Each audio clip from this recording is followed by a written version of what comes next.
Hey everyone, we're going to solve the equation on the interval 0 to 2 pi. Tan of theta divided by 2 plus pi divided by 3 equals 1. So this part here is called your argument. So I'm going to set this piece to alpha. So if you have tan of alpha equals 1, that means, remember, tan is y divided by x. So that means it's going to be pi divided by 4.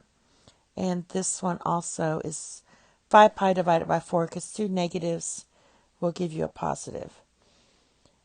Just remember square root of 2 divided by 2 divided by square root of 2 divided by 2. That just equals 1. So sometimes we get confused on that. So basically, my angles, alpha has to be pi divided by 4 and 5 pi divided by 4. That gives me the same solution. So what I want to do is to make this statement true, I need to have either pi divided by 4 or 5 pi divided by 4 as this quantity here. So I need to know what my theta is to give me either pi over 4 to 5 pi over 4 so I get the 1. So we set it equal. So we have theta divided by 2 plus pi divided by 3 equals pi divided by 4 plus k pi. The period for tangent is pi. If k is 1, that gives me my 5 pi over 4, so we don't need to do that again. We don't need to set it up for this one. And then after this, you just solve for theta. So we have theta divided by 2 equals pi divided by 4, and we're going to subtract this pi divided by 3 from both sides. All right, so we have theta divided by 2 equals common denominator is 12. So I'm going to just cross up here.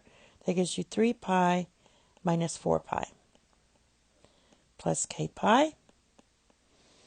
All right, so we have theta divided by 2 equals negative pi divided by 12 plus k pi.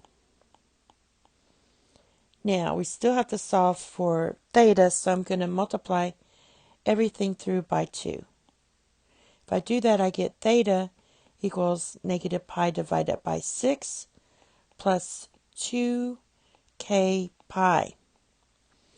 Now, let's look at this. If I let me just move to the next slide. Let me write this again because I'm running. I hate it when I run so low. So basically we have theta equals negative pi divided by 6 plus 2k pi. Remember, k is any integer. All right. Now, if k is 0, then theta equals negative pi divided by 6. But theta, it's negative pi over 6 is not in our domain. So I had to disregard that. So let's let k equal 1. K equals 1, we get theta equals negative pi divided by 6 plus 2 pi. All right, to get the common denominator of 6, just put a 6 here and multiply by 6 here. So that gives you negative pi divided by 6 plus 12 pi divided by 6 gives you 11 pi divided by 6. All right. Of course, if k is 2, it's going to be too big because we can't go higher than 12 pi. We can't even equal 12 pi divided by 6, much less go bigger than it, because 12 pi divided by 6 is 2 pi, and we have to be less than 2 pi. So we only have one solution, and that is theta must be 11 pi divided by 6 in order for when you plug it into this theta to get your 1 once you simplify that. And that's it. Thank you. Have a nice day. Bye-bye.